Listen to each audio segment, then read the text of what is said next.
Hello, this is Keith from Kinvert. Apologies for the audio. My son's not in a great mood right now.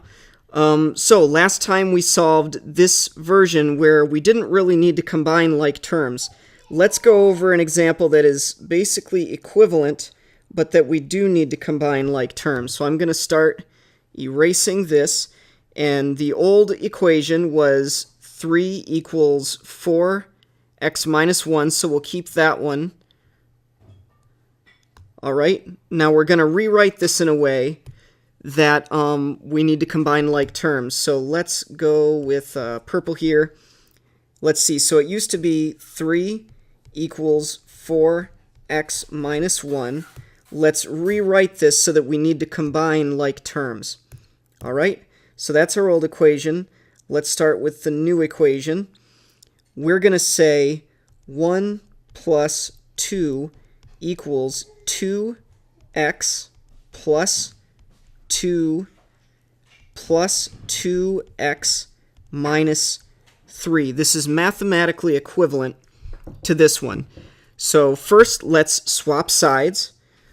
We want to have x on the left, 2x plus 2 plus 2x minus 3 equals 1 plus 2.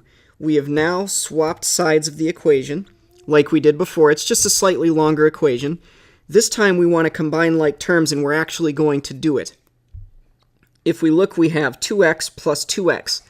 That makes a total of 4 x's that we're working with here. We have 4x.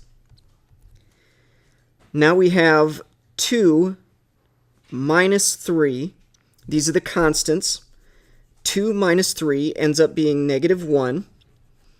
This is equal to 1 plus 2. Well, that ends up being 3. Now we're working with essentially the same equation that we had last time. So now we have combined like terms.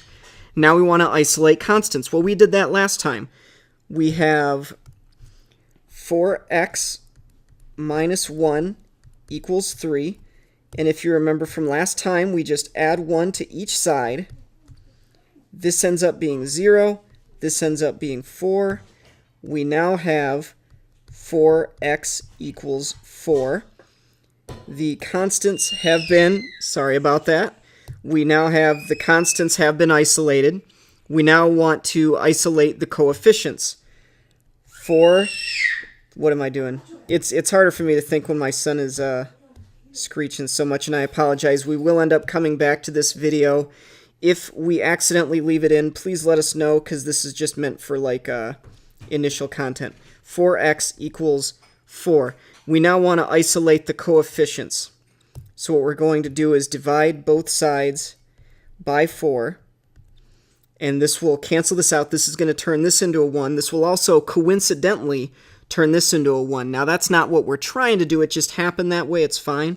What we're really trying to do is turn all of this into 1x. And whatever happens on the other side, that's what happens. All right? It just so happens to be 1. So now we end up with 1x equals 1, which is the same as x equals 1, just like before.